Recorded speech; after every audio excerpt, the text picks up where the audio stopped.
ما سره ورکوټه غونډه کې نظم دی وای دا یو رهبر نه سویری لري نه پکې میوه شته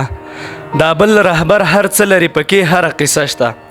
دا یو رهبر نښتی په ګودر او په بنګړو دی دا بل رهبر نښتی په اسلام او پښتنو دی د دې سړي دا ژوند خو د فلمي هیرو په شان دی نور مړه شو دی د ژوند په لار همغسې روان دی هغه سړی ښکاره نه دی خو کار یې عمري دی صادق لکه صدیق او شجاعت یې د عالي دی او خبره یې خبره د خبر شه په خبره دا داسې کیږي داسې وکړه داسې شه رهبره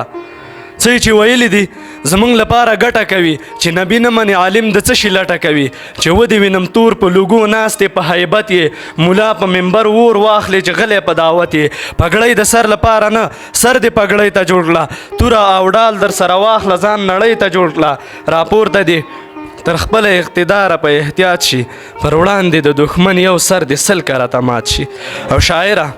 شاعره په دې نه کېږي چې ناست یې په محل کې نښتی دې ردیب وي په اوربل او په چارګل کې ته هغه څه ښکاره کړه چې پرې پوهه مؤدب وي چې یاد پکې شراب نه وي چې یاد پکې غریب وي مثال د صحابه ورکوه په شاعرۍ کې که نه یې کړې پولۍ د شراب پورته په مرۍ کې زه همیشه کرکه له جنګ او له ټوپک کومه د ورورګلوۍ غږ په ازبک پښتون تاجک کومه چې خفه نه شئ زه د دې نړۍ وګړی یم یو د نفاق په وجه لږ شانته نیمګړی یم سترګو کې تور لرم رانجه لرم نم لرم زه کلی کور لرم ښادي لرم غم لرم نور نه کیږي چې زه دې ستا په سر باندې ننګ وکړم چې ته د دښمن خوی کوې زه چا سره جنګ وکړم قابو پیړۍ وشوه چې خوله په خوله پراته یو سره قابو پیړۍ وشوه چې ویښ نه شو ویده یو سره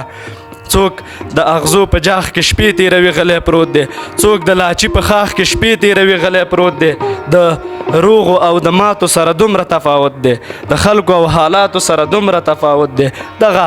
جذبې د پاکستانه ولې ګپ ګڼلې زما خبرې د ګلخانه ولې ګپ ګڼلې ګلخانه اوس درته معلوم شو د پګړۍ کرامات ګلخانه اورې دا زموږ د شاعرۍ کرامات دا شاعري مې د جذبې د الهام نه ده صبر شغوک شه لازمه قصه تمامه نه ده هوا بیخي د هواګانو په لور پل نه اخلي خوشبو د تور لونګ زما د یار وربل نه اخلي له وړاندې مه کړه اشارې نږدې شه یار ووایه زه شعارې مزه ته راته اشعار ووایه یا ته ټپې وکړه مننه